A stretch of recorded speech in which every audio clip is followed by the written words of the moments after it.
Halo guys, kembali lagi bersama kami di podcast 8. Nah, ini adalah tema terakhir di tahun ini. Jadi, silahkan didengarkan dan semoga bermanfaat ya.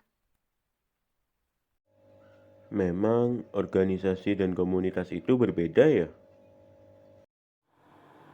Jadi, komunitas adalah kesatuan sosial yang terorganisasikan dalam kelompok-kelompok dengan kepentingan bersama, baik bersifat fungsional maupun teritorial. Sedangkan organisasi adalah suatu wadah bagi sekelompok orang yang bekerja sama dengan terstruktur untuk mencapai tujuan tertentu. Sekarang aku jadi tahu perbedaannya. Guys, kira-kira ada yang tahu nggak peran serta tanggung jawab umat Katolik terhadap pembangunan bangsa dan negara Indonesia seperti yang dikehendaki Tuhan? Aku tahu, salah satu peran serta kita sebagai umat Katolik adalah bertanggung jawab. Bertanggung jawab berarti mempunyai komitmen penuh pengabdian dalam pelaksanaan tugas. Tanggung jawab hanya bisa dituntut bila kebijakan umum.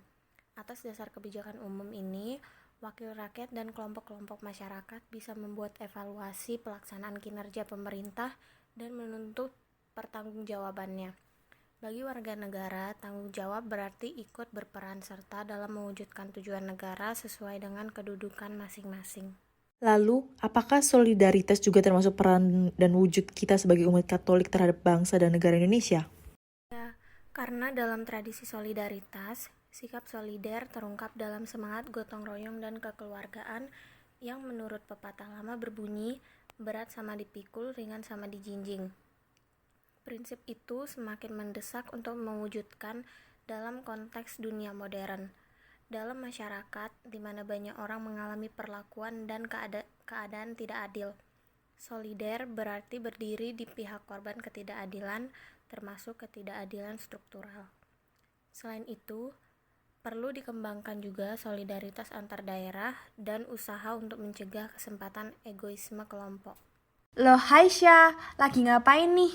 Oh, hai Hil, biasa belanja makanan secara online. Oh alah, emang mamamu nitipin makanan apa Syah? Ini mamaku nitip cake singkong keju dan bakpao kacang merah Hil. Oh bentar, ini yang namanya sistem konsinyasi itu nggak sih Syah? Yang kita pernah diajarin sama Pak Pipit itu kan? Nah, iya Hil, bener. Mamaku sekarang ini lagi melakukan sistem konsinyasi di supermarket begitu. Wow, kalau boleh tahu Syah, proses dalam melakukan sistem konsinyasi itu bagaimana sih? Oh, begitu toh. Wow, sekarang jadi lebih paham tentang sistem konsinyasi Syah. Thank you ya. Iya, sama-sama Hil. Oh, iya Angel, kamu lagi ngerjain tugas apa? Ini aku lagi mengerjakan tugas bahasa Indonesia yang tentang kritik dan isai. Maksud dari kritik dan esai? Kritik itu karangan yang ditujukan untuk menanggapi suatu hal, sedangkan isai adalah karangan pribadi tentang apa saja. Terus perbedaannya apa coba? Nah, perbedaan dari kritik dan isai itu dibedakan berdasarkan dua hal, yaitu berdasarkan pengetahuan yang disajikan dan berdasarkan pandangan penulisnya. Kalau berdasarkan pengetahuan yang disajikan, perbedaan kritik dan isai adalah sebagai berikut. Pertama, objek kajian kritik adalah sebuah karya, sementara objek kajian isai adalah karya atau fenomena. Dalam kritik terdapat deskripsi karya berupa sinopsis atau ringkasan karya yang dibahas, sementara isai tidak menyajikan sinopsis atau ringkasan objek atau fenomena yang dibahas. Kritik menyajikan data objektif, sementara isai tidak selalu membutuhkan data objektif. Oh, begitu. Dre, ngapain kamu? Iya nih, aku lagi baca-baca berita tentang kondisi dunia ini saat menghadapi pandemi COVID-19. Kalau begitu, apa coba isi dari berita yang kamu baca? Biar aku sama lainnya bisa paham juga apa yang dilakukan dunia saat ini. Di tengah situasi pandemi seperti pandemi COVID-19 ini, telah terjadi banyak perubahan, bukan di Indonesia saja, melainkan di seluruh dunia. Perubahan terjadi secara besar-besaran dan hampir menyerang seluruh sektor, seperti militer, ekonomi budaya, pertahanan, dan juga pendidikan. Lalu apa tujuan dari dibentuknya organisasi global. Seluruh negara bekerja sama untuk mengatasi masalah akibat pandemi ini.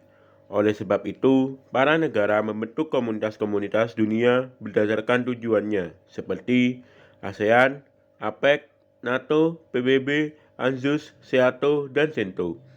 Dan masih banyak lagi yang lainnya yang dimana bergerak di bidang masing-masing. Kita juga sebagai masyarakat global juga harus bisa membentuk sebuah komunitas yang bertujuan untuk membantu sesama di tengah pandemi ini. Dan juga untuk melestarikan apa yang ada di dunia ini. Dari sinilah kita mulai mengerti apa pentingnya komunitas global, bukan hanya untuk ajang mengadu gengsi, namun sebagai tempat untuk saling mendukung satu dengan yang lain dan terus menjaga keutuhan dunia bagi generasi di bawah kita.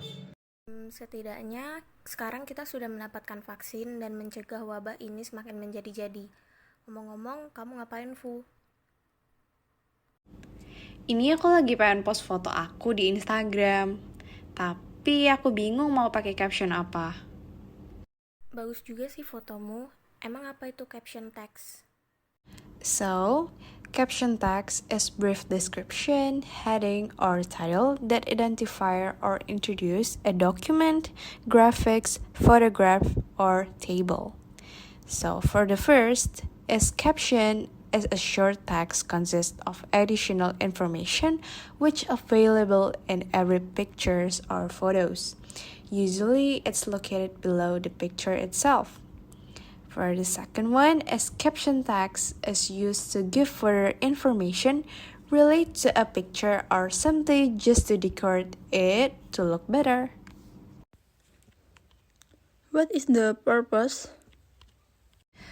A caption is text that appears below an image. Most captions draw attention to something in the image that is not obvious, such as it's relevant to the text. And the second one is the purpose of the caption is to help reader understand information that may not be in the text.